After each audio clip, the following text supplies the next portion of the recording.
우리가 신앙생활을 하면서 겪는 어려움 가운데는 두 가지의 종류가 있습니다. 첫 번째는 우리가 하나님 앞에 잘못하여 징계를 받는 어려움이 있고, 두 번째는 예기치 못하게 오는 어려움, 의로운 고난이 있습니다. 그런데 참 놀라운 것은 이러한 고난은 한번 어려움이 오기 시작하면은 겹쳐서 올 때가 많이 있다는 것입니다. 그럴 때 우리는 정신을 차리지 못하게 되는데, 오늘 본문에 보면 욥도 이러한 고난 가운데 18절과 같이 나를 숨쉬지 못하게 하시며 괴로움을 내게 채우신다라고 말할 정도로 그는 힘겨워하고 버거워하고 있었습니다. 그런데 얼마나 힘들었든지 원수들이 자기에게 와서 그 아픈 부분을 계속해서 후벼파고 쑤시는 바람에 죽을 지경이 되었다고 고백합니다. 그러므로 성도들이 고난을 당할 때 그 어려움과 아픔, 상실의 경험도 엄청나게 힘들지만, 믿는 자들에게 있어서 정말 견디기 힘든 것은 함께 신앙생활할 수 있는 사람들이 옆에서 자꾸 나를 정죄하고 판단하고 비판할 때, 손가락질할 때 그것이 더 힘든 것임을 깨닫게 됩니다. 욥의 친구들은 욥을 찾아와서 위로해 준답시고, 네가 죄를 지어서 이렇게 된 거야. 그러니까 빨리 회개하고 주님께 돌아오라라고 정죄하며 욥을 괴롭혔습니다. 인과응보라는 일반 법칙에 따라 그들은 신앙적인 법칙에도 이것이 항상 통할 거라고 생각했습니다. 하지만 그렇지가 않았습니다. 그래서 욥은 하나님 앞에서 항변하기로 마음을 먹게 됩니다. 그리고 하나님 앞에 제가 의롭지 않습니까? 라고 고백하는데, 우리가 이미 아는 것처럼 1장에서 하나님은 그 욥의 의로움에 대해서 인정하신 바가 있었습니다. 그러므로 이제 욥은 자신 가운데 법정에 가서 나의 의로움을 이제 호소하리라라고 말하고 있습니다. 따라서 욥이 주장하는 의로움이라는 것은 도덕적인 의로움이 아닙니다. 법정적인 의로움, 그러니까 하나님께서 오직 은혜로 그에게 주신 의로움을 가지고 이미 의롭게 된 자로서 이제 의롭게 살려고 노력했던 그것이 바로 욥이 주장하고 있는 의로움이었던 것입니다. 그러므로 욥의 친구들은 이 사실을 모르고 도덕적으로 네가 의롭지 못하다는 이야기를 자꾸 하니까 욥의 입장에서는 너무나도 억울하고, 그리고 하나님의 은혜에 대해서 모르는 처사에게 마음이 많이 힘들었던 것입니다. 욥은 자신의 의로움을 하늘의 법정에서 변론하고 싶어 하는데, 누군가가 좀 하나님 앞에서 자신의 의로움을 변론해주면 좋겠다고 고백합니다. 19절에 보시면 힘으로 말하면 그가 강하시고 심판으로 말하면 누가 그를 소환하겠느냐. 가령 내가 의로울지라도 내 입이 나를 정죄하리니 가령 내가 온전할지라도 나를 정죄하시리라. 24절에도 세상이 악인의 손에 넘어갔고 재판관의 얼굴도 가려졌으니 그렇게 되게 하니가 그가 아니면 누구냐라고 고백하고 있습니다. 여러분, 이게 무슨 말입니까? 자신은 죽는 한이 있더라도 자신의 의로움과 이 억울함을 하나님의 법정에서 한번 소송이나 한번 해보고 죽겠다라는 심정입니다. 그러면 죽어도 괜찮다는 것입니다. 자신의 친구들이 이렇게 와서 하는 말, 그 악한 말들이 틀렸다는 것을 법정에서 하나님이 한번 그 부분에 대해서 인정해 주시면은 나는 죽어도 소원이 없다라고 고백합니다. 이처럼 욥에게 있어서 친구들의 말들은 위로가 되지를 않았습니다. 더 힘들게 만든 말이었습니다. 그래서 욥이 어떻게 됩니까? 절망하게 됩니다. 23절에 갑자기 재난이 닥쳐 죽을지라도 무대한 자의 절망도 그가 비웃으시리라. 자신의 현실과 상황은 이렇게 어떻게 할 수 없을 정도로 절망스러운 상황이었고, 우리는 여기서 이처럼 고난 중에 있는 성도들을 두 번 죽이는 그런 것을 보게 되는데, 그것은 그가 당하는 어려움이고 뿐만 아니라 옆에서 그를 정죄하는 가시돋친 말이다라는 것을 알게 됩니다. 그래서 욥은 제발 그 옆에 있는 친구들의 저 말을 좀 누가 좀 말려달라고, 입을 좀 다물게 해달라고 강권적으로 말하고 있습니다. 그러므로 우리도 우리의 신앙을 점검해 보셔야 됩니다.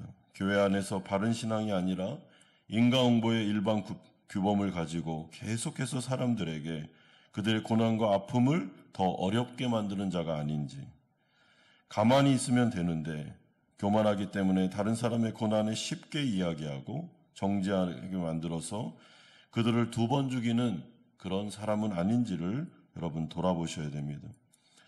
그러므로 사도 바울은 고난 중에 있는 자들을 향해 성도들이 해야 되는 일들을 로마서 12장 5절에서 말씀합니다. 즐거워하는 자들과 함께 즐거워하고 우는 자들과 함께 울라. 그냥 옆에서 울어라. 좀 그만 말을 하고 교만하게 이 말 저 말 막 하지 말고 그냥 옆에서 울어주고 손잡아주고 위로해주고 함께 그 짐을 지면 되는 거라고 그렇게 성도들에게 말하고 있습니다. 욥이 이러한 몸부림, 자신의 의로움을 하나님의 법정에서 인정받고 자 하면 할수록 더 큰 어려움이 그에게 있음을 깨닫게 됩니다. 하나님은 자신과 같은 피조물이 아니십니다. 그는 근본적으로 범접할 수 없는 창조주십니다. 자신의 이런 몸부림에 끄떡도 하지 않으시는 분이심을 그가 깨닫고 있습니다. 그러므로 더 큰 절망에 빠지게 되는데 아무리 노력해도 자신은 인생의 끝날까지 이러한 의로움을 인정받지 못할 수도 있겠구나라는 것을 생각하게 됩니다. 27절과 30절에 가령 내가 말하기를 내 불평을 잊고 얼굴빛을 고쳐 즐거운 모양을 하자 할지라도 내가 눈 녹은 물로 몸을 씻고 잿물로 손을 깨끗하게 할다 할지라도 아무 소용이 없다라고 고백합니다. 다 헛수고라는 겁니다. 왜냐하면 28절과 29절에 주께서 나를 죄 없다고 여기지 아니실 할 줄을 알기 때문에 내가 정죄함을 당할 것을 알기 때문이라고 고백합니다. 그러므로 욥은 33절과 같이 한탄하고 있습니다. 자신을 하나님 앞에서 대등한 자와 같이 여겨주며 판결해 줄 판결자는 이 세상 가운데 그 어디에도 없구나. 이것이 욥의 한탄입니다. 하나님과 자신 사이에서 자신을 판단해 줄 존재. 이들이 없기 때문에 그는 절망하고 있습니다. 이것이 바로 의로운 고난을 당하는 성도들의 가장 큰 어려움이기도 합니다. 하나님이 이 모든 해결책, 열쇠를 손에 쥐고 계시는데 그분은 주권자십니다. 자유자십니다. 자기가 원하는 대로 하시는 분입니다. 사람이 이용할 수도 없고 사람이 그를 컨트롤할 수도 없습니다. 욥 자신도 자신의 어려움과 고난에 대해 어떻게 손을 쓸 수가 없었습니다.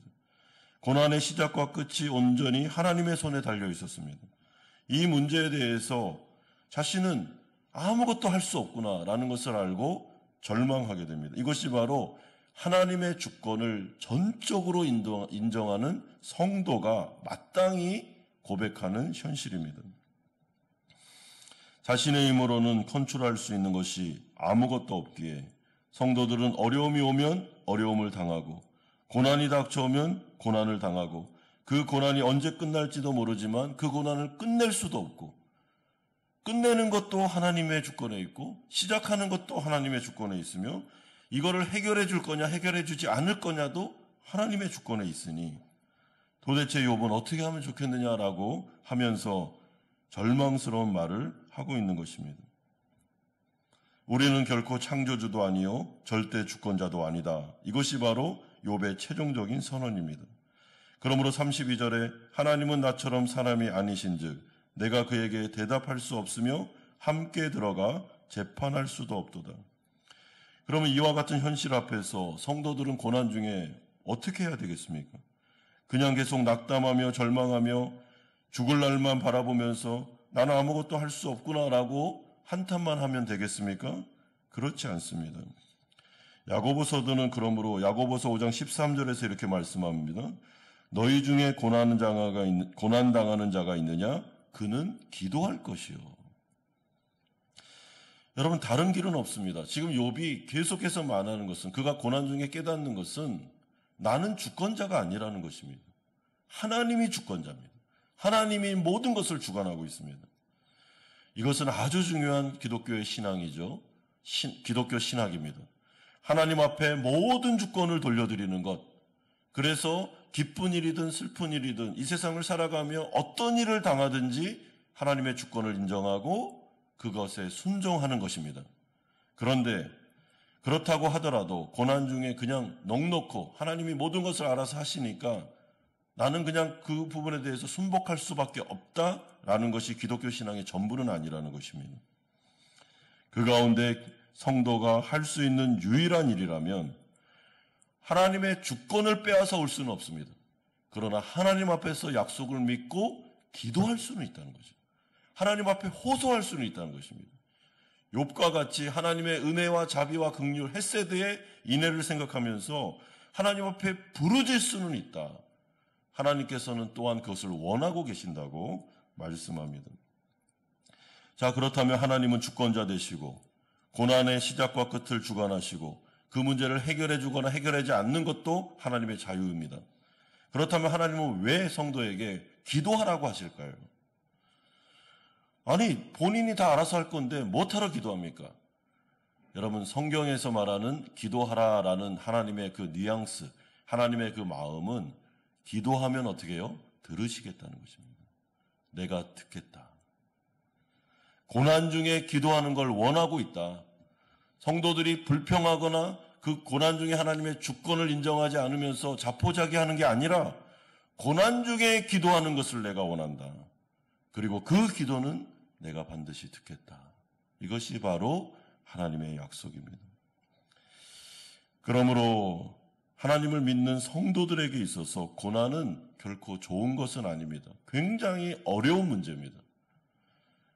하지만 그럼에도 불구하고 고난은 하나님의 은혜를 받을 수 있는 문과도 같은 아주 영적으로는 유익할 때가 있는 것입니다. 그러므로 욥과 같이 우리가 하나님 앞에 나아가서 기도할 때 우리의 마음속에 있는 그 모든 부분들을 하나님께 다 가지고 나가서 기도하되, 여러분 욥이 지금 하고 있는 것처럼 옆에서 나를 그렇게 정죄하고 비판하고 판단하는 사람들까지도 욥이 다 하나님 앞에 다 마치 일러 바치는 것처럼 다 말씀드립니다.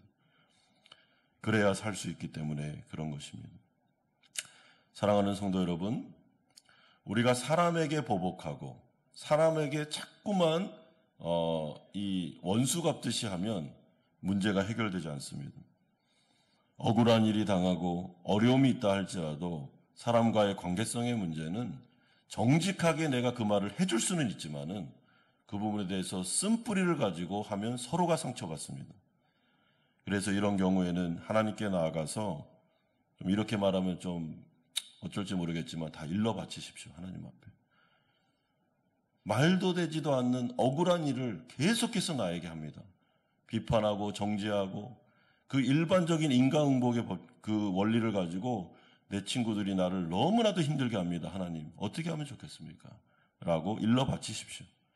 그리고 우리가 당하는 고난의 문제도 주님의 주권을 인정하지만 그럼에도 불구하고 하감해달라고, 회복시켜달라고, 치료해달라고, 그리고 제발 좀 고난이 끝나게 해달라고 우리는 하나님 앞에 호소하며 기도할 수 있습니다.